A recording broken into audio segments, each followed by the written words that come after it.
চলুন বন্ধুরা, আজকে আমি আপনাদেরকে বাগবাজার ভূতনাথ মন্দির বা এটা আহিরিটলা শোভাবাজার ভূতনাথ মন্দিরের কাছ থেকে ঘুরিয়ে নিয়ে আসি। চলুন আমার সাথে, আপনারাও বেরিয়ে আসবেন, ভূতনাথ বাবাকে দর্শন করবেন। তবে একটা কথা, এখানে কিন্তু মন্দিরের একেবারে বাবার সামনে থেকে ছবি তোলা নিষিদ্ধ। দেখুন, আমরা কথা বলতে বলতে ঢুকে পড়েছি একেবারে ভূতনাথ মন্দিরের দরজায়।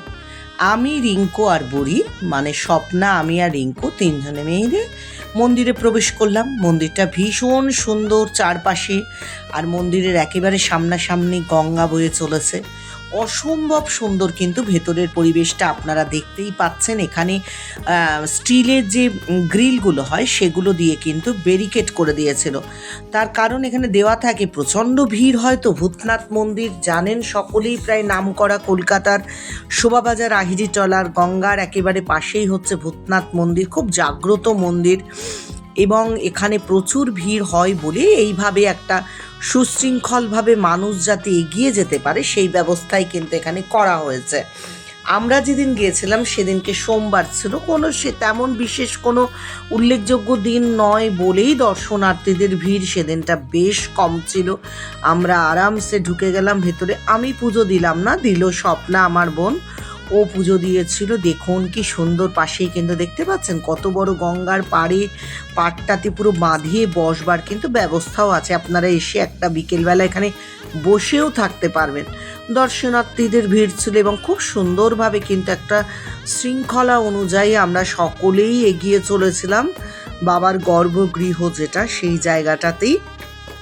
কথা বলতে বলতে আমরা একেবারে মন্দিরের ভেতরে কিন্তু প্রবেশ করে গেলাম।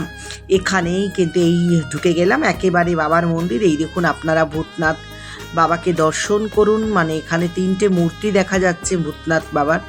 এই হচ্ছে সেই আমাদের ভূতনাথ বাবা বসে আছেন। আর এখানে বাইরে থেকে ভেতরে কোনো প্রদীপ বা মোমবাতি জ্বালানো যাবে না।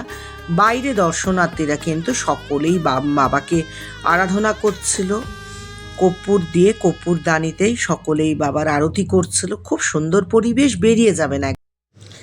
আপনারা যারা আছেন আমার মতো এরকম ভগবানের বিভিন্ন মন্দিরে ঘুরে বেড়ান, বা আপনাদের ভূতনাথ মন্দির দেখা হয়নি কখনো, বা আমার রাজ্যের বাইরের মানুষও প্রচুর আছেন, কলকাতার বাইরেও থাকেন, তারা পারলে একবার একেবারে চলে আসবেন ভূতনাথ মন্দিরে।